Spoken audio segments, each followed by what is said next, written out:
WWE is a world where loyalty is temporary, but blood is supposed to be permanent.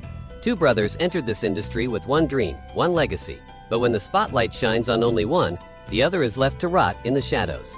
Tonight, we tell the story that wasn't just a betrayal, it was a warning. Because in WWE, sometimes your own blood becomes your greatest enemy.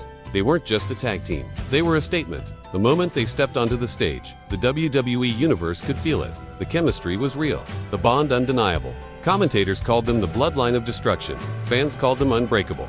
But behind the cameras, behind the smiles and championship gold, something darker was growing.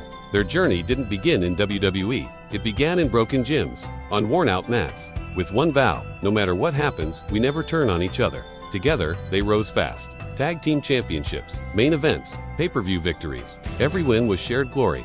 Every loss was shared pain. But WWE teaches one brutal lesson: success is never equal.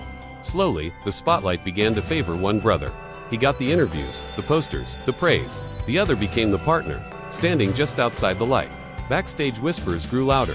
People said one was the real star, that the other was holding him back. At first, the tension was subtle. Missed tags, forced handshakes, long stares. The crowd sensed it before it happened.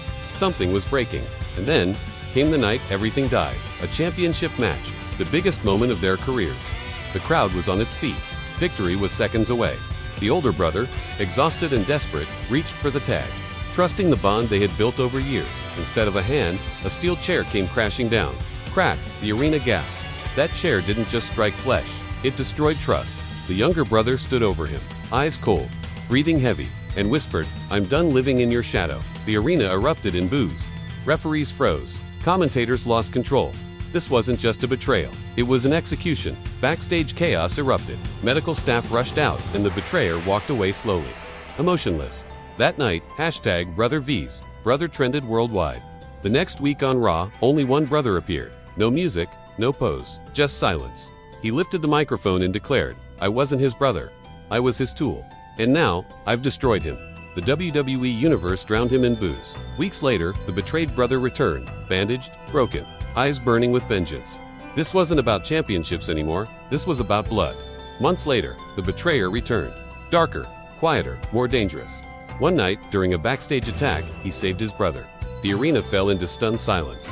Redemption or manipulation. At WrestleMania, they reunited for one night, one match, and won together. The crowd erupted. But the camera caught a familiar coldness in the betrayer's eyes. One final match. No titles, no stipulations, just truth. The build-up was cinematic. Old footage, emotional promos, legends weighing in. When the night came, the match was storytelling at its finest. Near falls, exhaustion, raw emotion. At one critical moment, the betrayer hesitated. And in that split second, the other brother struck first. The bell rang.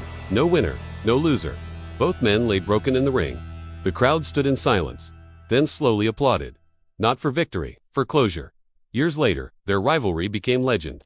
Fans still argue over who was right, who was wrong. But one thing is undeniable. Their story changed WWE forever. It proved real emotion cannot be scripted. Years later, away from cameras, a quiet handshake. No words, just peace. Their story ended where it began, with brotherhood,